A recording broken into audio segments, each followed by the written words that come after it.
babe. What are we getting? I don't know yet. Okay.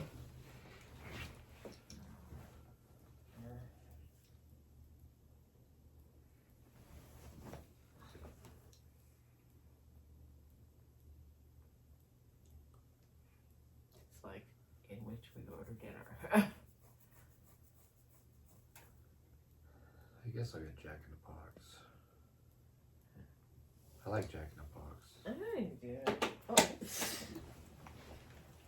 Oh, it smells good. Or should I get Popeyes? Well, I don't know. I know you like Popeyes. Or did I haven't you? had Popeyes in a while. You like Popeyes, but I have to.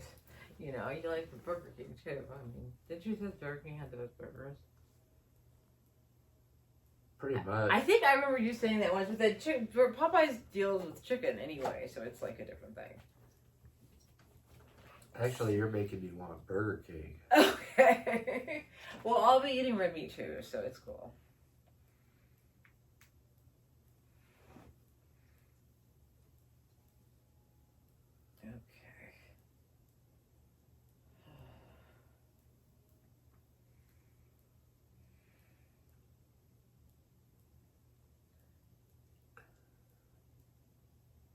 Oh.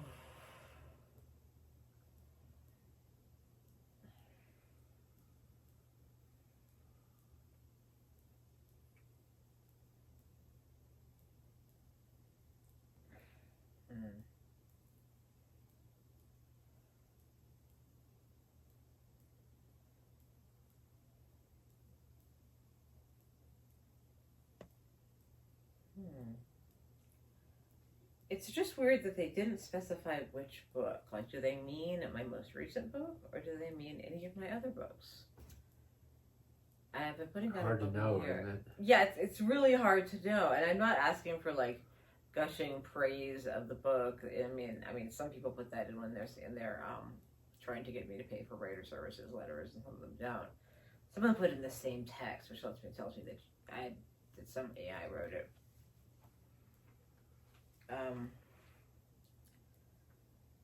Yeah, no, being a writer is mostly a good thing. I mean, but you get the weirdest scam emails. You get these scam emails where they're like trying to sell you some writer's service. Like I have this one, an invitation to feature my book in a book club, which like, I'm not sure if they don't need my permission, do they? They don't need my permission.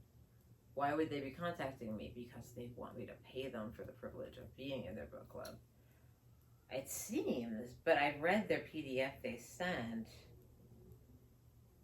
and I'm like, well, I'm not going to respond right now, of course, it's the middle of the night, but I was just thinking, like, how am I going to deal with this? Do I write back, you're welcome to use the book, but I cannot surrender any funds at this time, or like, I can't pay you, I can't pay you, so if that's a condition of that, or is that presumptuous of me? Or is that just... I would not call that presumptuous. Oh, okay.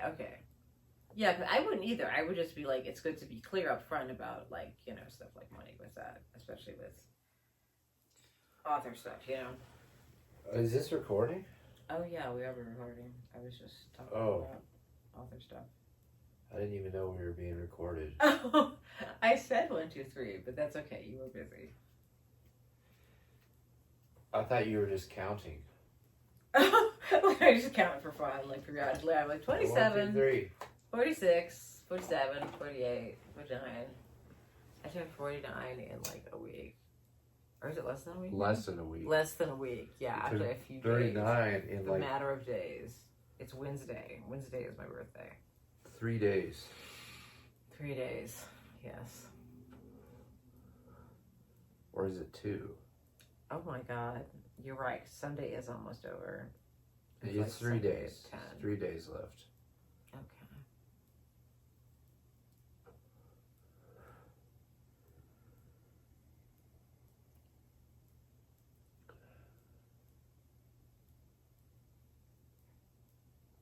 Do you like the of the speakers? Oh, I didn't hear that.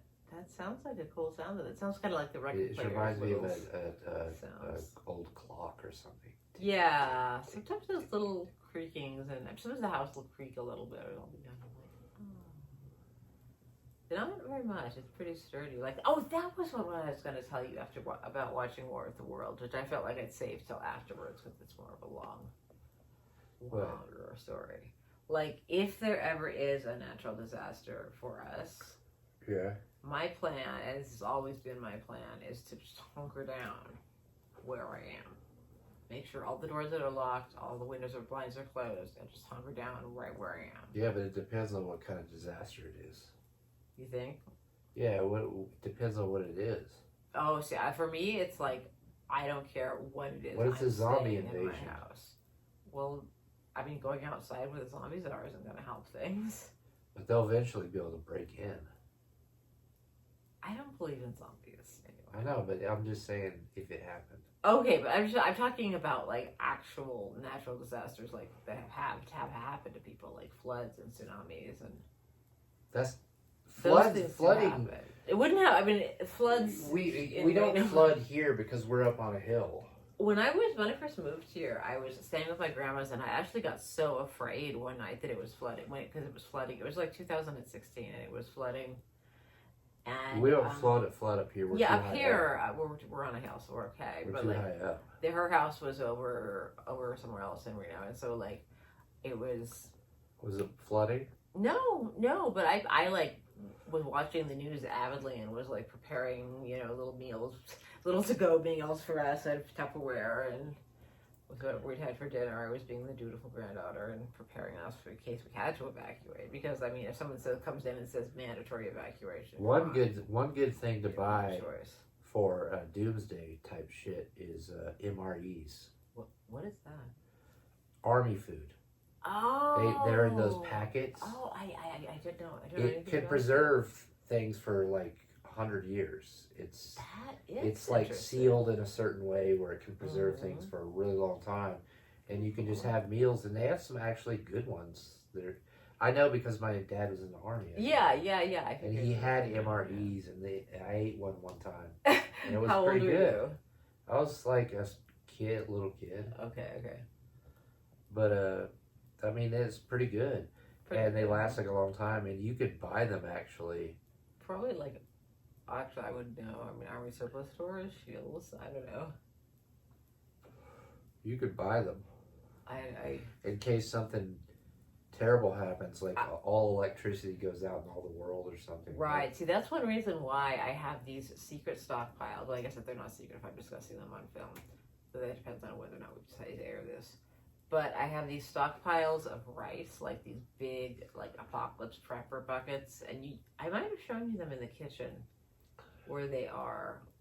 Yeah, you showed me. I've shown you. Yeah, that's like for my like, if anything happens in the supply chain or in terms of, because it could. Yeah, but the thing is about for rice is if the electricity all went out, you can't cook rice. Oh, not in a rice cooker, but you can go out back and make a ring of stone and have a fire pit, and Where would you get the water?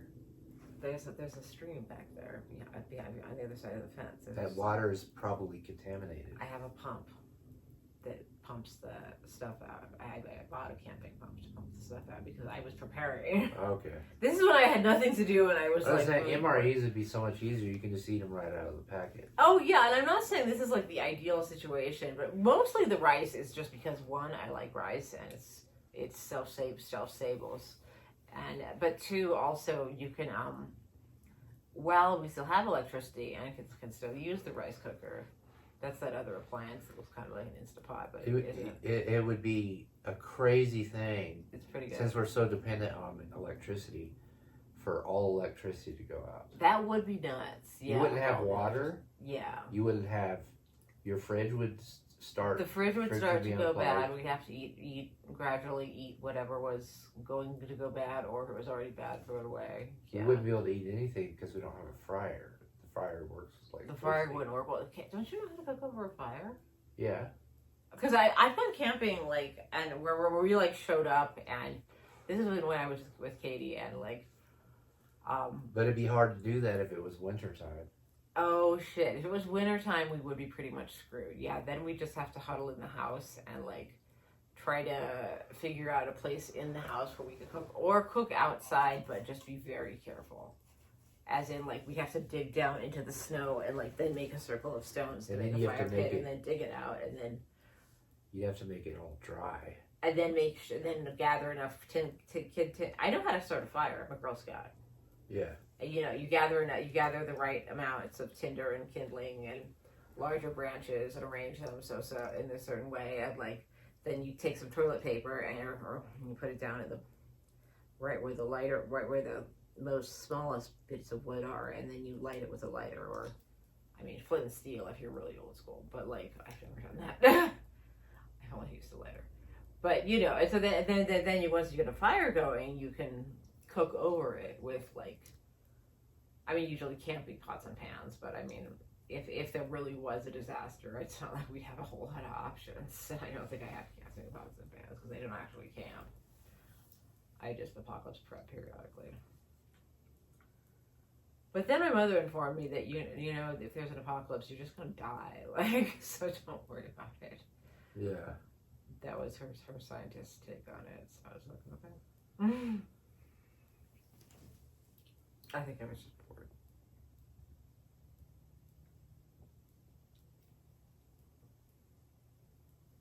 Even if we just even if just all internet shut down. If just all internet shut down, I'd be fine. Do you realize how many books are in this house? Yeah, but so much stuff relies on the internet. And things have, like banking. Even banking relies all on of that. I mean, a lot of society would shut down, but Society would shut down. Society would shut down. What I'm saying is I have this like beautiful fantasy of being in a society having shut down all around me, but being in my house with a billion candles and all of my books and all of my records and just like chilling out like it's the 90s and the power went out, which I've been in those sad situations. The internet you can survive without. I guess the records won't really work without electricity. Because we just. But you can read books by candlelight. I mean, that's what monks and nuns used to I know. I'm saying you'd survive without the internet, but you wouldn't survive without electricity. I think I could cook food over a fire and like. You'd have to start like. I don't know how to hunt, but I could probably barter with someone else that was hunting and had more. But nothing would have any value. Well, no, things have value. They just have different value. It's like cash money wouldn't have as much of a value. It wouldn't have any value. It wouldn't have any value but you know, it would have value if you provide the meat. I'll cook it for you. Yeah. If the other person didn't know how to cook it, but they did know how to kill the animal, you know, so like, you're looking at me like I really don't know how to hunt. Like trade, barter. Barter is how like primitive societies got along and do things, and it's a really like efficient way to make society work again. If you're dealing with a situation like that, it's like other than shoving guns at each other, you know, which is not the way to deal with things. So it's just to be like, hey, how about we barter, like trade? I've got these apples. You know, we could pick the apples from the tree and take them down to the farmer's market and be like, hey, does anyone want any apples? Or I could bake something with them, but that wouldn't work. I don't know how to bake without electricity. That's a more advanced process. You have to build a solar oven with like aluminum foil, and even that is kind of a dicey proposition as far as I've experienced. Everything that's solar would people start switching over to that. Yeah, everyone would switch to solar. Whoever had solar panels would be like the most popular guy in town, you know, or gal. But like, or anyway, maybe they'd barter like time in their reading room or whatever, you know. I mean, if there was one really bad solar flare, it could knock out the it could happen, but grids. It doesn't really scare me that much because I've been through a lot of earthquakes, and I've been through a lot of power outages, and I just usually my first step in a power outage is to just check everything and make sure it's for real, and then take a nap. Yeah. Because usually by the time I wake up, it's over, and if it isn't, I'm then in a better mood about it. You know, I'm not like, oh no, I can't play SimCity. You know.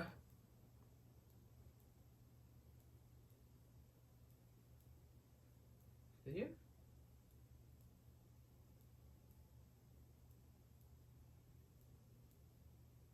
What does that all mean? Nothing.